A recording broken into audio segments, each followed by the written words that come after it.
प्रेमचंद की कहानी ज्योति। विधवा हो जाने के बाद बूटी का स्वभाव बहुत कटु हो गया था। जब बहुत जी जलता तो अपने मृत पति को कोसती, आप तो सिधार गए, मेरे लिए यह जंजाल छोड़ गए। जब इतनी जल्दी जाना था तो ब्याह न जाने किस लिए किया। घर में भूनी भांग नहीं, चले थे ब्याह करने। वह चाहती तो दूसरी सगाई कर लेती। अहीरों में इसका रिवाज है। देखने सुनने में भी बुरी न थी। दो एक आदमी तैयार भी थे, लेकिन बूटी पतिव्रता कहलाने के मुंह को न छोड़ सकी। और यह सारा क्रोध उतरता था बड़े लड़के मोहन पर, जो अब 16 साल का था। सोहन अभी छोटा था और मैना लड़की थी। ये दोनों अभी किसी लायक न थे। अगर यह तीनों न होते तो बूटी को क्यों इतना कष्ट होता। जिसका थोड़ा सा काम कर देती वही रोटी कपड़ा दे देता। जब चाहती किसी के सिर बैठ जाती। अब अगर वह कहीं बैठ जाए तो लोग यही कहेंगे कि 3-3 बच्चों के होते इसे यह क्या सूझी। मोहन भरसक उसका भार हल्का करने की चेष्टा करता। गायों भैंसों की सानी पानी, दूहना मथना यह सब कर लेता, लेकिन बूटी का मुंह सीधा न होता था। वह रोज एक न एक खुचर निकालती रहती और मोहन ने भी उसकी घुड़कियों की परवाह करना छोड़ दिया था। पति उसके सिर गृहस्थ का यह भार पटक कर क्यों चला गया, उसे यही गिला था। बेचारी का सर्वनाश ही कर दिया। न खाने का सुख मिला, न पहनने ओढ़ने का, न और किसी बात का। इस घर में क्या आई, मानो भट्टी में पड़ गई। उसकी वैधव्य साधना और अतृप्त भोग लालसा में सदैव द्वंद्व सा मचा रहता था, और उसकी जलन में उसके हृदय की सारी मृदुता जलकर भस्म हो गई थी। पति के पीछे और कुछ नहीं तो बूटी के पास 400-500 के गहने थे, लेकिन एक एक करके सब उसके हाथ से निकल गए। उसी मोहल्ले में उसकी बिरादरी में कितनी ही औरतें थीं जो उससे जेठी होने पर भी गहने झमकाकर, आंखों में काजल लगाकर, मांग में सिंदूर की मोटी सी रेखा डालकर मानो उसे जलाया करती थी। इसलिए अब उनमें से कोई विधवा हो जाती तो बूटी को खुशी होती, और यह सारी जलन वह लड़कों पर निकालती, विशेषकर मोहन पर। वह शायद सारे संसार की स्त्रियों को अपने ही रूप में देखना चाहती थी। कुत्सा में उसे विशेष आनंद मिलता था। उसकी वंचित लालसा जल न पाकर ओस चाट लेने में ही संतुष्ट होती थी। फिर यह कैसे संभव था कि वह मोहन के विषय में कुछ सुने और पेट में डाल ले। जो ही मोहन संध्या समय दूध बेचकर घर आया, बूटी ने कहा, देखती हूँ तू अब सांड बनने पर उतारू हो गया है। मोहन ने प्रश्न के भाव से देखा, कैसा सांड, बात क्या है।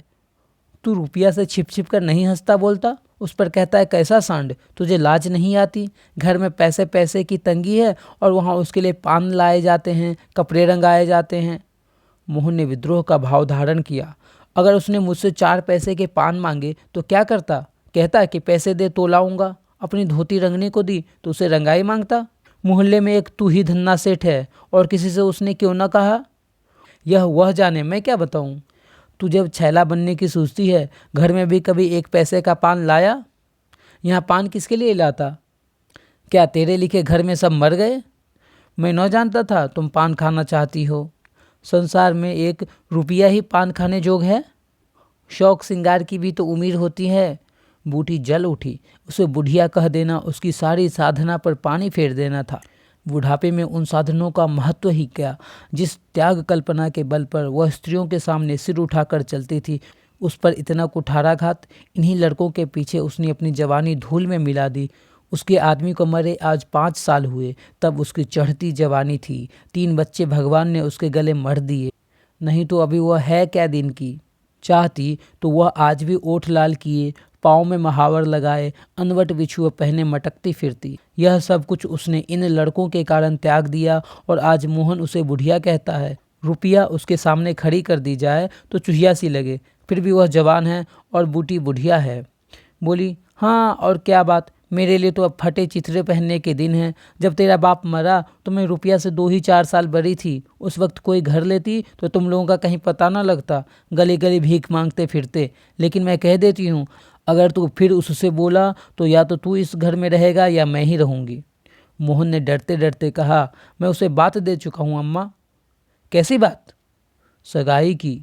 अगर रुपया मेरे घर आई तो झाड़ू मारकर निकाल दूंगी। यह सब उसकी माँ की माया है। वह कुटनी मेरे लड़के को मुझसे छीन लेना चाहती है। रान से इतना भी नहीं देखा जाता। चाहती है कि उसे सौत बनाकर छाती पर बैठा दे। मोहन ने व्यथित कंठ में कहा, अम्मा ईश्वर के लिए चुप रहो। क्यों अपना पानी आप खो रहे हो। मैंने तो समझा था 4 दिन में मैना अपने घर चली जाएगी, तुम अकेली पड़ जाओगी, इसलिए उसे लाने की बात सोच रहा था। अगर तुम्हें बुरा लगता है तो जाने दो।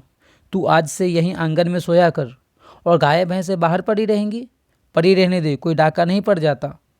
मुझ पर तुझे इतना संदेह है? हाँ, तो मैं यहाँ न सोऊंगा। तो निकल जा घर से।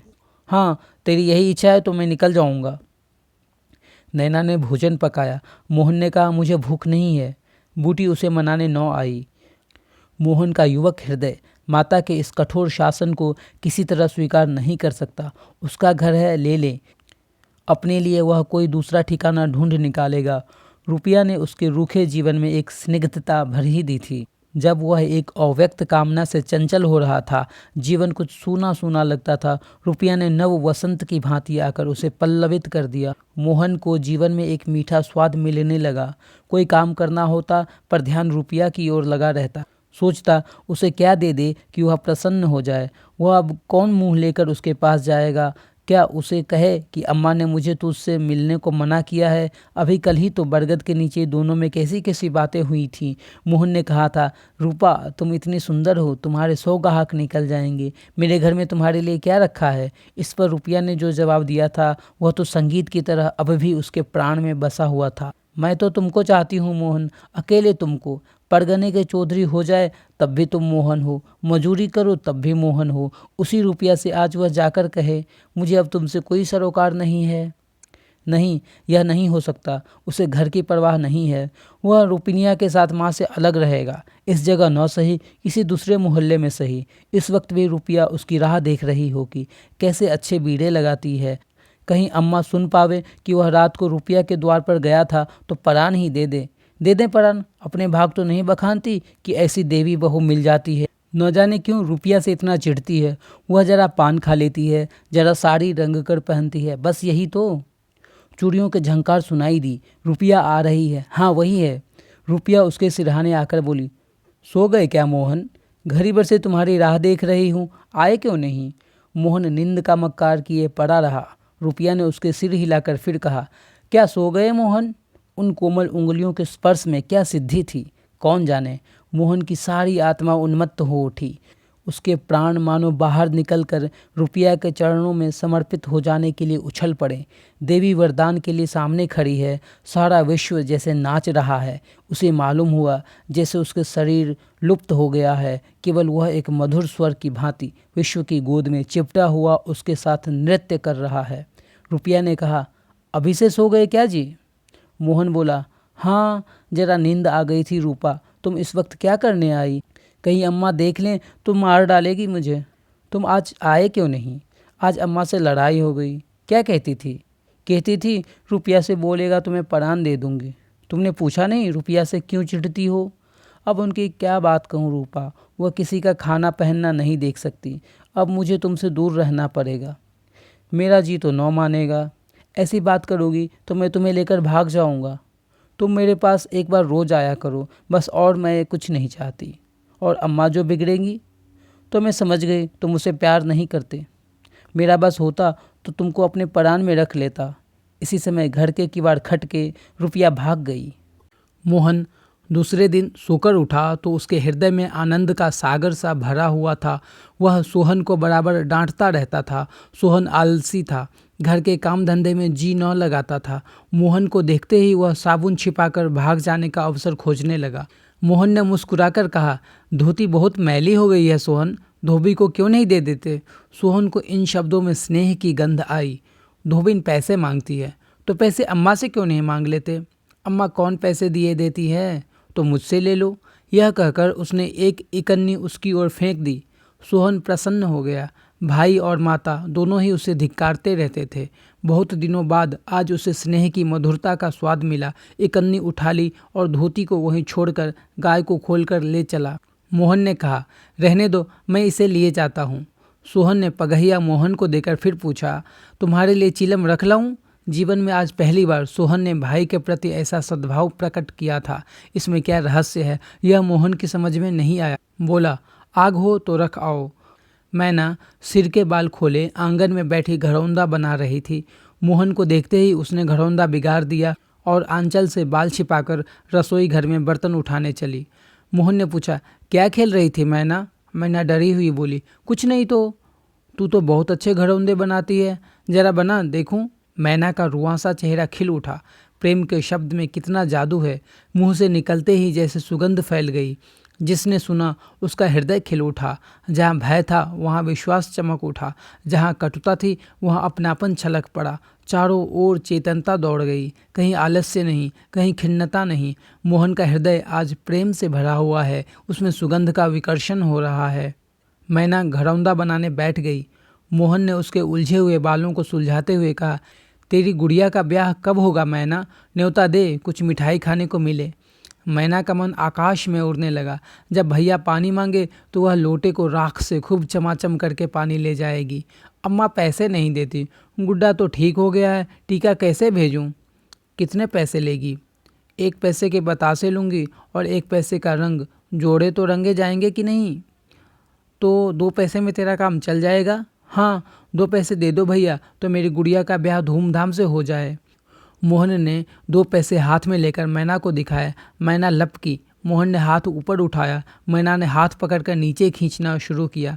मोहन ने उसे गोद में उठा लिया। मैना ने पैसे ले लिए और नीचे उतरकर नाचने लगी। फिर अपने सहेलियों को विवाह का न्योता देने के लिए भागी। उसी वक्त बूटी गोबर का झावा लिए आ पहुंची। मोहन को खड़े देखकर कठोर स्वर में बोली, अभी तक मटरगश्ती ही हो रही है, भैंस कब दुही जाएगी? आज बूटी को मोहन ने विद्रोह भरा जवाब न दिया। जैसे उसके मन में माधुर्य का कोई सोता सा खुल गया हो। माता को गोबर का बोझ लिए देखकर उसने झामा उसके सिर से उतार लिया। बूटी ने कहा, रहने दे, जाकर भैंस दूँ, मैं तो गोबर लिए जाती हूँ। तुम इतना भारी बोझ क्यों उठा लेती हो? मुझे क्यों नहीं बुला लेती? माता का हृदय वात्सल्य से गदगद हो उठा। तू जा, अपना काम देख, मेरे पीछे क्यों पड़ता है? गोबर निकालने का काम मेरा है और दूध कौन दुहेगा? वह भी मैं करूँगा। तो इतना बड़ा जोधा है कि सारे काम कर लेगा? जितना कहता हूँ उतना कर लूँगा। तो मैं क्या करूँगी? तुम लड़कों से काम लो, जो तुम्हारा धर्म है। मेरी सुनता है कोई? आज मोहन बाजार से दूध पहुंचाकर लौटा तो पान, कत्था, सुपारी, एक छोटा सा पानदान और थोड़ी सी मिठाई लाया। बूटी बिगड़ कर बोली, आज पैसे कहीं फालतू मिल गए थे क्या? इस तरह उड़ावेगा तो क्या दिन निर्वाह होगा? मैंने तो 1 पैसा भी नहीं उड़ाया अम्मा। पहले मैं समझता था तुम पान खाती ही नहीं, तो अब मैं पान खाऊंगी? हाँ और क्या, जिसके 2-2 जवान बेटे हों, क्या वह इतना शौक भी ना करे? बूटी के सूखे कठोर हृदय में कहीं से कुछ हरियाली निकल आई। एक नन्ही सी कोपल थी उसके अंदर, कितना रस था। उसने मैना और सोहन को एक एक मिठाई दे दी और एक मोहन को देने लगी। मिठाई तो लड़कों के लिए लाया था अम्मा, और तू तो बूढ़ा हो गया क्यों? इन लड़कों के सामने तो बूढ़ा ही हूँ, लेकिन मेरे सामने तो लड़का ही है। मोहन ने मिठाई ले ली। मैना ने मिठाई पाते ही गप से मुंह में डाल ली थी। वह केवल मिठाई का स्वाद जीभ पर छोड़कर कब की गायब हो चुकी थी। मोहन को ललचाई आंखों से देखने लगी। मोहन ने आधा लड्डू तोड़कर मैना को दे दिया। एक मिठाई दोने में बची थी। बूटी ने उसे मोहन की तरफ बढ़ाकर कहा, लाया भी तू इतनी सी मिठाई, यह ले ले। मोहन ने आधी मिठाई मुंह में डालकर कहा, वह तुम्हारा हिस्सा है अम्मा। तुम्हें खाते देखकर मुझे जो आनंद मिलता है उसमें मिठास से ज़्यादा स्वाद है। उसने आधी मिठाई सोहन और आधी मोहन को दे दी। फिर पानदान खोलकर देखने लगी। आज जीवन में पहली बार उसे यह सौभाग्य प्राप्त हुआ। धन्य भाग्य कि पति के राज में जिस विभूति के लिए तरसती रही वह लड़के के राज में मिली। पानदान में कई कुल्हियाँ हैं और देखो 2 छोटी छोटी चिमचियाँ भी हैं। ऊपर कड़ा लगा हुआ है, जहाँ चाहो लटका कर ले जाओ। ऊपर की तस्तरी में पान रखे जाएंगे। जो ही मोहन बाहर चला गया, उसने पानदान को मांज धोकर उसमें चूना कत्था भरा, सुपारी काटी, पान को भिगोकर तस्तरी में रखा, तब एक बीड़ा लगाकर खाया। उस बीड़े के रस ने जैसे उसके वैधव्य की कटुता को स्निग्ध कर दिया। मन की प्रसन्नता व्यवहार में उदारता बन जाती है। अब वह घर में नहीं बैठ सकती। उसका मन इतना गहरा नहीं कि इतनी बड़ी विभूति उसमें जाकर गुम हो जाए। एक पुराना आईना पड़ा हुआ था। उसने उसमें मुंह देखा। ओठों पर लाली है। मुंह लाल करने के लिए उसने थोड़े ही पान खाया है। धनिया ने आकर कहा, काकी तनिक रस्सी दे दो, मेरी रस्सी टूट गई है। कल बूटी ने साफ कह दिया होता, मेरी रस्सी गांव भर के लिए नहीं है। रस्सी टूट गई है तो बनवा लो। आज उसने धनिया को रस्सी निकालकर प्रसन्न मुख से दे दी और सद्भाव से पूछा, लड़के के दस्त बंद हुए कि नहीं धनिया? धनिया ने उदास मन से कहा, नहीं काकी, आज तो दिन भर दस्त आए, जाने दांत आ रहे हैं। पानी भर ले तो चल जरा देखूं, दांत ही हैं कि कुछ और फसाद। किसी की नज़र वजर तो नहीं लगी? अब जाने क्या काकी, कौन जाने किसकी आंख फूटी हो। चोंचल लड़कों को नज़र का बड़ा डर रहता है। जिसने चुमकार कर बुलाया झट उसकी गोद में चला जाता है, ऐसा हंसता है कि तुमसे क्या कहूँ। कभी कभी माँ की नज़र भी लग जाया करती है। ए नौज काकी, भला कोई अपने लड़के को नज़र लगाएगा? यही तो तू समझती नहीं, नज़र आप ही लग जाती है। धनिया पानी लेकर आई तो बूटी उसके साथ बच्चे को देखने चली। तू अकेली है? आजकल घर के काम धंधे में बड़ा अन्नस होता होगा। नहीं काकी, रुपया आ जाती है, घर का कुछ काम कर देती है, नहीं तो अकेले तो मरण हो जाती। बूटी को आश्चर्य हुआ। रुपया को उसने केवल तितली समझ रखा था। रुपया? हाँ काकी, बेचारी बड़ी सीधी है, झाड़ू लगा देती है, चौका बर्तन कर देती है, लड़के को संभालती है। गाढ़े समय कौन किसी की बात पूछता है काकी? उसे तो अपने मिस्सी काजल से छुट्टी न मिलती होगी। यह तो अपनी अपनी रुचि है काकी। मुझे तो इस मिस्सी काजल वाली ने जितना सहारा दिया उतना किसी भक्ति ने न दिया। बेचारी रात भर जागती रही, मैंने कुछ दे तो नहीं दिया। हाँ, जब तक जीऊँगी उसका जस गाऊंगी। तू उसके गुण अभी नहीं जानती धनिया।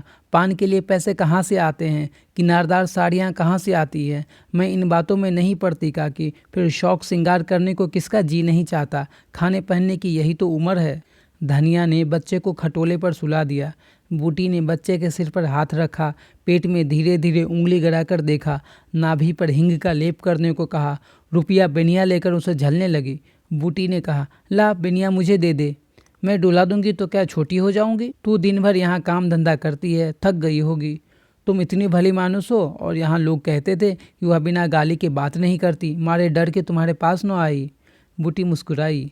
लोग झूठ तो नहीं कहते। मैं आँखों की देखी मानो कि कानों की सुनी। कह तो दी होगी, दूसरी लड़की होती तो मेरी ओर से मुंह फेर लेती, मुझे जलाती, मुझसे ऐंठती। इसे तो जैसे कुछ मालूम ही ना हो सकता है कि मोहन ने इसे कुछ कहा ही ना हो। हाँ, यही बात है।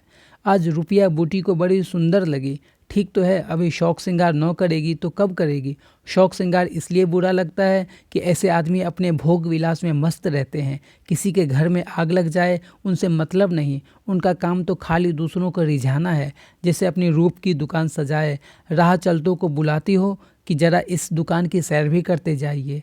ऐसे उपकारी प्राणियों का श्रृंगार बुरा नहीं लगता, नहीं बल्कि और अच्छा लगता है। इससे मालूम होता है कि इसका रूप जितना सुंदर है उतना ही मन भी सुंदर है। फिर कौन नहीं चाहता कि लोग उनके रूप की बखान करें, किसे दूसरों की आंखों में छुप जाने की लालसा नहीं होती। बूटी का यौवन कब का विदा हो चुका, फिर भी यह लालसा उसे बनी हुई है। कोई उसे रस भरी आंखों से देख लेता है तो उसका मन कितना प्रसन्न हो जाता है। जमीन पर पाँव नहीं पड़ते। फिर रूपा तो अभी जवान है। उस दिन से रूपा प्रायः 2-1 बार नित्य बूटी के घर आती। बूटी ने मोहन से आग्रह करके उसके लिए अच्छी सी साड़ी मंगवा दी। अगर रूपा कभी बिना काजल लगाए या बेरंगी साड़ी पहने आ जाती तो बूटी कहती, बहू बेटियों को यह जोगिया भेष अच्छा नहीं लगता, यह भेष तो हम जैसे बूढ़ियों के लिए है। रूपा ने एक दिन कहा, तुम बूढ़ी काहे से हो गई अम्मा? लोगों को इशारा मिल जाए तो भौरों की तरह तुम्हारे द्वार पर धरना देने लगे। बूटी ने मीठे तिरस्कार से कहा, चल मैं तेरी माँ की सौत बनकर जाऊंगी। अम्मा तो बूढ़ी हो गई, तो क्या तेरे दादा अभी जवान बैठे हैं? हाँ, ऐसा, बड़ी अच्छी मिट्टी है उनकी। बूटी ने उसकी ओर रस भरी आंखों से देखकर पूछा, अच्छा बता, मोहन से तेरा ब्याह कर दूं? रूपा लजा गई, मुख पर गुलाब की आभा दौड़ गई। आज मोहन दूध बेचकर लौटा तो बूटी ने कहा, कुछ रुपए पैसे जुटा, मैं रूपा से तेरी बातचीत कर रही हूँ।